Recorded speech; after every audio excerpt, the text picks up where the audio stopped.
అనంత కరుణామయుడు అపార కృపాశీలుడైన అల్లాహ్ పేరుతో ప్రారంభిస్తున్న సూర్య అన్నూర్ 1వ రుకు 2వ వివరణ. నేరం నిర్ధారితం అవడానికి కేవలం సంకల్పం ఒక్కటే సరిపోదు. దానికి ఆ సంకల్పం శిక్షాయుతమైనది అయి ఉండాలి. ఏ వ్యక్తినైనా నేరం చేయడం తప్ప గత్యంతరం లేని పరిస్థితుల్లో పడవేస్తే కొన్ని సందర్భాలలోనైతే అతను అసలు అపరాధియే కాడు. మరికొన్నింటిలో అతని అపరాధం తేలికపాటిదైపోతుంది. ఇస్లామీయ శాసనాంగం ప్రభుత్వానికి తప్ప మరొకరెవరికి వ్యభిచారుణలకు ప్రతిగా చర్య తీసుకునే అధికారం ఇవ్వదు. న్యాయస్థానానికి తప్ప మరెవ్వరికీ ఆ నేరానికి శిక్ష విధించే హక్కునివ్వదు. చర్చనీయమైన ప్రస్తుత ఆయట్లో వారికి కొరడా దెబ్బలు వెయ్యండి అనే ఆదేశానికి సంబోధితులు సామాన్య ప్రజలు కాదు, ఇస్లామీయ రాజ్యంలోని అధికారులు, న్యాయమూర్తులు అన్న విషయంలో మొత్తం ముస్లిం సముదాయంలోని ధర్మశాస్త్రవేత్తలందరికీ ఏకాభిప్రాయం ఉంది. అయితే బానిస విషయంలో భేదాభిప్రాయం ఉంది. అతని యజమానికి హద్ను అమలుపరిచే అధికారం ఉందా లేదా అన్న విషయంలోన భేదాభిప్రాయం. హన్ఫీ పంథాలోని అగ్రపండితులందరికీ అతనికి ఆ అధికారం లేదన్న విషయంలో ఏకాభిప్రాయం ఉంది. షాఫీ పండితులు అతనికి ఆ అధికారం ఉందని అంటారు. మాలికీ పంథా వారు దొంగతనం చేస్తే యజమానికి చెయ్యి నరికే హక్కైతే లేదు, కానీ వ్యభిచారం, కజఫ్, మద్యపానం వంటి నేరాలకు హద్దును అమలుపరిచే వీలుంది. ఇస్లామీయ శాసనాంగం వ్యభిచారానికి శిక్షను రాజ్య శాసనాంగంలోని భాగంగా పరిగణిస్తుంది. అందువల్ల రాజ్యంలోని ప్రజలందరిపైన ఈ చట్టం అమలు జరపబడుతుంది, వారు ముస్లింలైనా ముస్లిమేతరులైనా సరే. దీని పట్ల ఇమాం మాలిక్ తప్ప బహుశా ధర్మశాస్త్రవేత్తల్లో ఎవరూ విభేదించలేదు. రాళ్లతో కొట్టే శిక్షను ముస్లిమేతరులకు వర్తింపజేసే విషయంలో ఇమాం అబూ హనీఫా వెలిబుచ్చిన విభేదానికి కారణం అది రాజ్య శాసనాంగంలోని భాగం కాకపోవడం కాదు. ఆయన దృష్టిలో దాని కారణం ఆ శిక్షకు గల నిబంధనల్లో ఒక నిబంధన వ్యభిచారి పూర్తిగా రక్షితుడై ఉండాలన్నది. ఇస్లాం లేనిదే రక్షణ పరిపూర్ణమవ్వదు. ఈ కారణంగా ఆయన ముస్లిమేతర వ్యభిచారికి రాళ్లతో కొట్టే శిక్ష నుండి వినాయింపునిస్తున్నారు. దీనికి భిన్నంగా ఇమాం మాలిక్ దృష్టిలో ఈ ఆదేశానికి సంబోధితులు ముస్లింలు తిరస్కారులు కారు.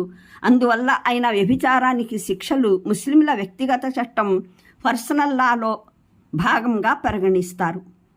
పోతే ముస్తామన్ ఇస్లామీయ రాజ్యం దారుస్సలాంలోకి అనుమతి పొంది వచ్చిన ఇతర దేశవాసుడు విషయానికి వస్తే ఇమాం షాఫీ, ఇమాం అబూ యూసుఫ్ల అభిప్రాయంలో అతను దారుస్సలాంలో వ్యభిచరిస్తే అతనికి హద్దు వర్తింపజేయబడుతుంది. కానీ ఇమాం అబూ హనీఫా, ఇమాం మొహమ్మద్ ప్రకారం హద్దు వర్తింపజేయకూడదు.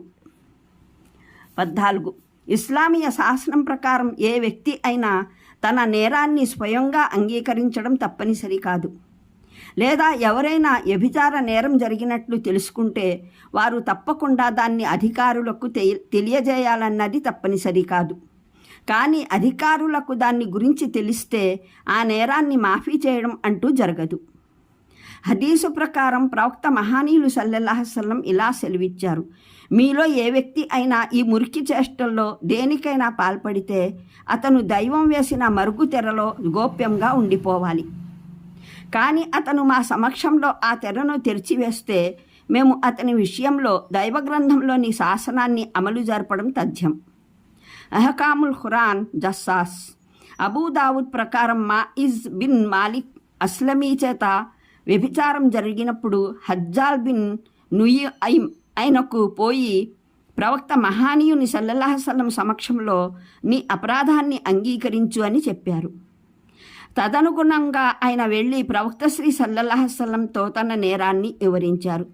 దానికి ప్రవక్త శ్రీ ఒకవైపున ఆయనకు రాళ్లతో కొట్టే శిక్ష విధించారు, మరోవైపున హజ్జాల్తో నీవు అతని ఆచ్ఛాదనలను కప్పి ఉంచినట్లయితే నీకు అదే ఎంతో ఉత్తమంగా ఉండేది అని అన్నారు. అబూ దావుద్, నసాయిలలో మరో హదీసు ఉంది. అందులో ఆయన ఇలా సెలవిచ్చారు: హద్దుల విషయాన్ని మీలో మీరే పరస్పరం మన్నించుకోండి, కానీ హద్దు వ్యవహారం నా వరకు చేరినట్లయితే ఇక అది విధించబడటం తథ్యం. 15. ఇస్లామీయ శాసనం ప్రకారం ఈ నేరం రాజీ కుదుర్చుకునే వీలున్న నేరం కాదు. దాదాపు హదీసు గ్రంథాలన్నింటిలోనూ ఈ సంఘటన ఉంది. ఒక యువకుడు ఒక వ్యక్తి ఇంటిలో పాలేరుగా పనిచేసేవాడు. అతను తన యజమాని భార్యతో వ్యభిచరించాడు. యువకుని తండ్రి 100 మేకలు ఒక దాసీని ఇచ్చి ఆ వ్యక్తితో రాజీ కుదుర్చుకున్నాడు. కానీ ఈ కేసు ప్రవక్త మహానీయుల సమక్షంలోకి వచ్చినప్పుడు ఆయన నీ మేకలు నీ దాసి నీకే అంటూ ఆయన వ్యభిచారినికి ఇద్దరికీ హద్దును విధించారు. దీనివల్ల ఈ నేరంలో రాజీ కుదిరే అవకాశమే లేదన్న విషయము తెలుస్తుంది. దానితో పాటు ఇస్లామీయ శాసనం ప్రకారం మానం శీలాల భంగానికి మారుగా ధన పరిహారం చెల్లుబాటు కాదని, మాన ధనానికి ఇలువకట్టే జుగుప్సాకరమైన భావన పాశ్చాత్య శాసనాలకే శోభిస్తుంది అని కూడా తెలుస్తుంది. 16 ఇస్లామీయ ప్రభుత్వం వ్యభిచార నేరానికి ఒక వ్యక్తిపైన చర్య తీసుకోవాలనుకుంటే ఆ అపరాధం జరిగినట్లు సాక్ష్యాధారాలు దొరకాలి. నేర నిరూపణ లేకుండా ఒకరి చెడు నడతకు సంబంధించిన సమాచారం ఎన్ని విధాలుగా అధికారుల ఎరుకలోకి వచ్చినప్పటికీ వారు దాని ఆధారంగా హద్దు శిక్షను విధించలేరు. మదీనాలో ఒక స్త్రీని గురించి ఆమె రంకుటాలన్న విషయం ప్రచారంలో ఉండేది. బుఖారీలోని ఒక ఉల్లేఖనం ప్రకారం ఆ స్త్రీ ఇస్లామీయ సమాజంలో విచ్చలవిడిగా దుష్టకార్యాన్ని ప్రదర్శించేది. మరో ఉల్లేఖనంలో ఆ స్త్రీ అయితే విచ్చలవిడిగా దుశ్చేష్ట చేసేది అని ఉంది. ఇబ్ను మాజా ఉల్లేఖనం ప్రకారం ఆమె మాటల ద్వారా, నడవడి ద్వారా, ఆమె వద్దకు వచ్చిపోయే వారి ద్వారా ఆమె దుశ్శీలురాలని తెలుస్తూనే ఉంది. అయితే ఆమె వ్యభిచరించినట్లు చట్టపరమైన నిరూపణ లేకపోవడం చేత ఆమెకు ఎటువంటి శిక్ష కూడా విధించడం జరగలేదు.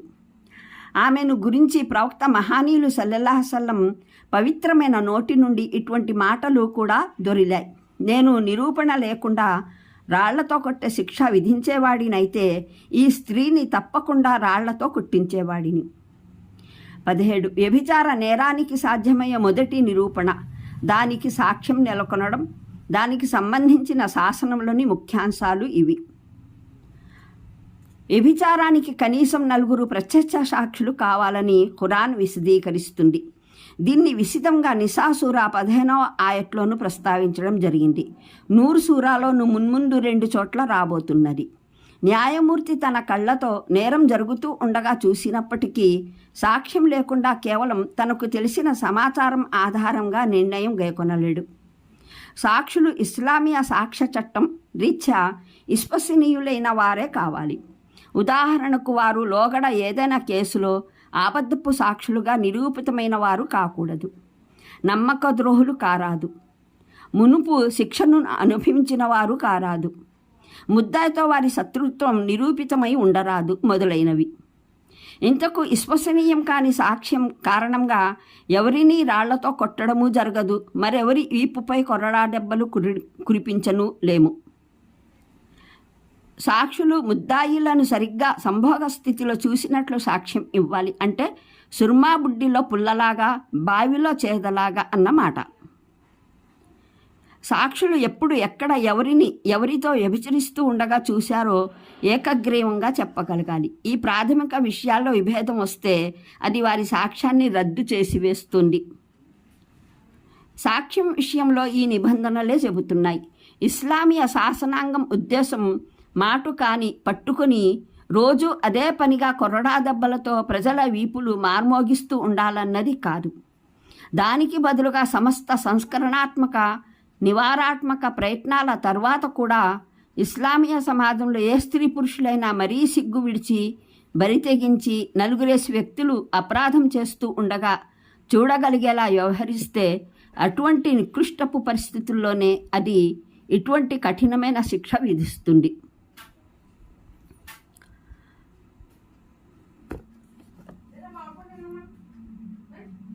అనంత కరుణామయుడు అపార కృపాశీలుడైన అల్లాహ్ పేరుతో ప్రారంభిస్తున్న సూర్య అన్నూర్ 1వ రుకు 2వ వివరణ.